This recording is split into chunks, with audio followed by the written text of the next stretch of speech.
আপোনালোকে জানানে পেট্ৰলৰ আচল দাম কিমান আৰু গভৰ্ণমেণ্ট ফালৰ পৰা কিমান টকা টেক্স লয়? যদিহে নেজানে ভিডিঅ'টো শেষলৈকে চাই থাকক। তো বলক নহ'লে ভিডিঅ'টো আৰম্ভ কৰোঁ। মই আজি আপোনালোকক জনাই দিব বিচাৰিছোঁ যে পেট্ৰলৰ আচল দামটো মাত্ৰ 33.5 টকা।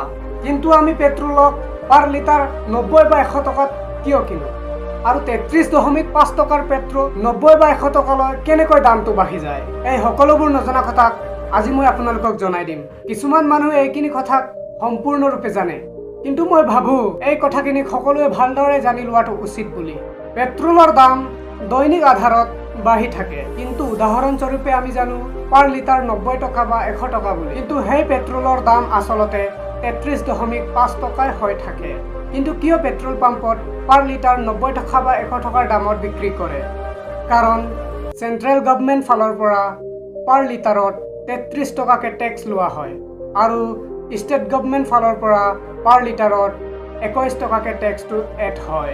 তাৰপিছত আকৌ পেট্ৰল পাম্প অনাৰৰ কমিশ্যনবোৰ যোগ কৰি দিয়া হয়। এই সকলো টেক্সবোৰ মিলাই পেট্ৰল পাম্পত পাৰ লিটাৰ 90 টকা বা 100 টকাত বিক্ৰী কৰা হয়। কিন্তু আমি ভাবোঁ যে বেলেগ দেশৰ পৰা পেট্ৰল আনোতে দামটো বাঢ়ে বুলি। আচলতে পেট্ৰলক অনাৰ পাছতো দামটো 33.5 টকাই হৈ থাকে। কিন্তু চৰকাৰৰ অন্যান্য লোকচানবোৰক মেনেজ কৰিবলৈ টেক্সবোৰ বঢ়াই দিয়া হয়। সেইকাৰণে আমি পেট্ৰলক পাৰ লিটাৰত 90 টকা বা 100 টকাত কিনিব লগা হয়। আৰু আপোনালোকে পেট্ৰলৰ বিষয়ে কি ক'ব বিচাৰে কমেণ্ট বক্সত নিশ্চয় জনাব। যদিহে ভিডিঅ'টো চাই ভাল লাগিল তেনেহ'লে লাইক, শ্বেয়াৰ আৰু ছাবস্ক্ৰাইব কৰি কাষত থকা বেল আইকনটো প্ৰেছ কৰি দিব। আকৌ লগ পাম নেক্সট ভিডিঅ'ত। ধন্যবাদ।